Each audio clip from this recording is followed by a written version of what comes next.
Hay un enorme activo para los países suramericanos, que sorteamos la crisis sin mayores dificultades y contratiempos con un escenario de gobernabilidad y cierto grado de estabilidad social que le dieron a Suramérica la visión que podía afirmar sus democracias con procesos de paz y con procesos de crecimiento económico sostenidos en el tiempo. Este activo que reconocen desde los líderes que se ubican más en el centro derecha hasta los líderes emergidos de enormes crisis políticas como Brasil, Ecuador o Venezuela, lo reconocen como propio. Ahora, el proceso de integración en Sudamérica, como bien señalaba Antonio, comienza a plantear algunas cuestiones. El comercio intrarregional es muy importante, encuentra 120.000 millones de dólares, más de 10 veces respecto de lo que era una década atrás, pero comienza a plantear algunas discusiones. Algunos vuelven a ver la tentación de vivir con una cuenta corriente deficitaria y una cuenta de capital superavitaria como forma de financiamiento. Eso en los bordes puede ser aceptado o discutido, pero la realidad que en un escenario tan complejo, la conformación del bloque, la preservación del intercambio al interior del bloque, la tendencia a desdolarizar el continente, que fueron cosas que han surgido de los documentos técnicos de la UNASUR que me tocó coordinar y que esperamos instalar el Consejo Suramericano de Economía y Finanzas, la revisión de la multilateralidad de pagos, no puede abandonarse por el hecho de pensarnos que tal vez el sostenimiento del crecimiento pueda volver a ser con un nivel de desequilibrio externo que obviamente es incipiente y es acotado, pero que todos sabemos que no es sostenible en el largo plazo. La respuesta instintiva fue no al ALCA, la respuesta de revisión de los instrumentos de integración, no en vano de esa revisión aparece el Banco del Sur como nueva herramienta, la ampliación de la CAF, de la Corporación Andina de Fomento como banco multilateral de la región, que en el 2009 y 2010 ha producido tantos desembolsos como el BID en la región, pero de un modo mucho más autónomo. La aparición de los sistemas de intercambio en moneda local, la actual revisión o planteo desde el Fondo Latinoamericano de Reservas para incorporar a Argentina y Brasil y ampliarlo, son todas recorridos que hacen a los alertas de la crisis y la necesidad de preservar este escenario de crecimiento, democracia y relativa estabilidad, como respuesta instintiva. Ahora, en este contexto, es necesario tener en cuenta que tendencias al desequilibrio externo, aun cuando éste sea sostenible y financiado en un plazo corto, pueden incidir en el crecimiento y en la autonomía de estos países. Como decía antes, no es fácil plantearse visiones de nacionalismo económico autárquico, nacional, ni tampoco escenarios de fuerte intervención estatal en los medios de producción, pero sí la respuesta de bloques, y sí la respuesta de bloques con ecuaciones de energía, con ecuaciones de alimentos, con ecuaciones de industria, son sumamente interesantes, y Sudamérica es un ensayo muy interesante el que ha hecho del 2005 para acá, y que tiene que ser preservado, como respuesta a este mundo incierto, de tensiones entre los países, al interior de los países desarrollados, y de tensiones entre los países desarrollados y los países emergentes. Y donde no aparece una solución clara. No aparece ni desde el campo ideológico, ni desde el campo de respuesta política. En ese marco es que es necesario preservar la UNASUR. En ese marco es que es necesario recoger el liderazgo de Néstor Kirchner, recoger el liderazgo de Lula también, que fue muy importante en este proceso, y pensar a Sudamérica como bloque. Este es el momento. Ahora, bueno, las tendencias, como decíamos antes, están desarrollándose. El partido se está jugando. Tenemos que tener claro si nos vamos a manejar con escenarios de desequilibrios del sector externo agudos, como forma de financiar el crecimiento o no, si vamos a profundizar la integración regional tendiente a intercambios más compensados y a desdolarización de ese intercambio como forma de planificar mejor el uso de nuestras reservas y consolidar la autonomía frente a la volatilidad externa. Digo, son todas discusiones que se vienen. Cuando muchas veces se habla de profundizar el modelo, se habla efectivamente de consolidar la autonomía por los mecanismos del equilibrio macroeconómico en la parte que nos toca a nosotros, frente a un mercado que es volátil y frente a un mundo que es tremendamente incierto, con resoluciones pendientes que todavía no aparecen. Tampoco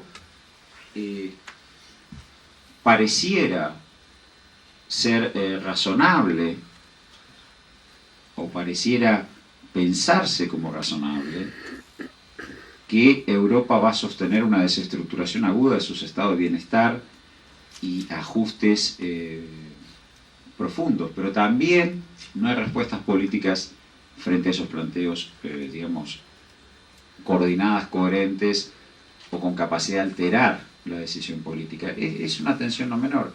Y tampoco pareciera pensar que Estados Unidos va a convivir con una tasa de desempleo superior al 8%, cercana al 10% en forma sostenida, y sin embargo ya lleva varios trimestres. Estos son datos novedosos. Sí pareciera que nuestra región no puede soportar la volatilidad que le impactó sobre sus poblaciones en los escenarios de crisis recurrentes de décadas atrás, producto del desequilibrio externo y del desequilibrio fiscal. Eso pareciera que no. Ahora, este es el camino que estamos recorriendo en este momento. Y estas son las tensiones que están en este momento. Si miramos la región, también debate muy larvadamente, no muy explícitamente, discusiones entre inflación y desempleo. También se discute en eso, y hay programas que apuntan a moderar crecimiento con programas antiinflacionarios. El caso de Brasil es un tema, hay apreciación de moneda, cierto déficit en la cuenta corriente, tasa de interés real positiva y un recorrido interesante en esa dirección. Ahora bien, esa solución no es, obviamente que eso discute la cuestión impacto-precios, ahora esa solución no es trasladable al conjunto de la región. Lo que pareciera ser que aquellos países con economías informales más importantes y con sectores populares menos organizados y menos dinámicos que los argentinos, donde afortunadamente para la Argentina, y a pesar de que todavía tenemos una tasa de empleo informal relativamente importante respecto de su historia, la formalidad y la capacidad que tiene el movimiento obrero de renegociar sus salarios y las políticas de ingresos que han permitido renegociar permanentemente la capacidad de consumo y la capacidad de ingresos de sus hogares, producto de la formalidad y el mayor desarrollo de los movimientos sociales en la Argentina, contrastan en economías con un alto grado de informalidad, donde la dificultad que tienen los sectores populares de ajustar sus ingresos al alza frente al impacto de un movimiento de precios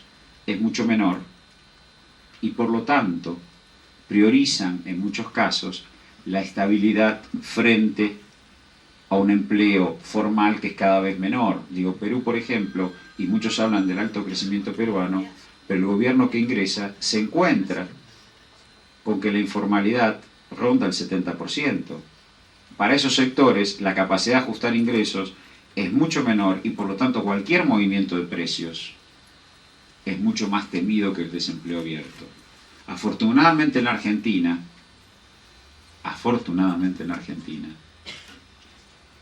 es un mayor grado de formalidad, un mayor grado de capacidad de negociación social, hace que las dificultades estén en el empleo y no en las tensiones de precios. Estas también son discusiones. Estas también son discusiones muy serias y muy profundas que están dadas en la región. Para nosotros, para la Argentina, es muy importante el contexto UNASUR y es muy importante recrear liderazgos. Es muy importante que podamos mantener el escenario que exitosamente nos permitió transitar 2009-2010, donde nuestra capacidad en un contexto de contracción del comercio internacional de vender a Sudamérica, que no había contraído comercio, sostuvo en buena medida una parte del sector externo. Esto es muy importante tener en cuenta. Y también es muy importante tener en cuenta que el equilibrio del sector externo da autonomía. El equilibrio del sector externo da autonomía frente a los mercados volátiles. Del mismo modo que el equilibrio fiscal da autonomía frente a la capacidad de hacer políticas públicas al interior del mercado interno. Esas ganancias de autonomía en un mundo incierto son decisivas. Y esto hay que tenerlo claro. La inserción regional de la Argentina sirvió para ganar autonomía y transitar la crisis. A Sudamérica, la integración y el liderazgo le sirvió para impedir que el desbalance global le impacte. Y se verificó en la crisis. Entonces me parece que estos puntos son los que hoy están en debate. No queda claro cómo se van a resolver las tensiones al interior de los países desarrollados. No queda claro cómo se van a resolver las tensiones entre los países desarrollados y los emergentes. Y cuando hablo de los emergentes no solo me refiero a Sudamérica, sino lo que ocurre en el Asia-Pacífico. O sea que yo lamento no poder dar respuestas precisas, sí plantear problemas, sí decir que hemos estado en el camino correcto, sí decir que Argentina ha estado todos estos años en el camino correcto, tanto por las políticas macrointernas como por la inserción regional. El ejemplo más probado es que transitamos la crisis sin dificultades. Ahora, este camino correcto requiere la continuidad, requiere el seguimiento, tanto de la integración regional, el liderazgo regional, como el proceso de autonomía por la vía del equilibrio macroeconómico en el mundo volátil. Yo lo dejo acá, lamento no dar respuesta, sí algunos planteos que me parece que también hay que elaborarlos. Nos queda, y eso para ustedes que son jóvenes, ¿cuál es el planteo ideológico de resolución de esta crisis frente a los desequilibrios financieros, respecto a los activos reales y frente a las posibilidades de autonomía? Gracias.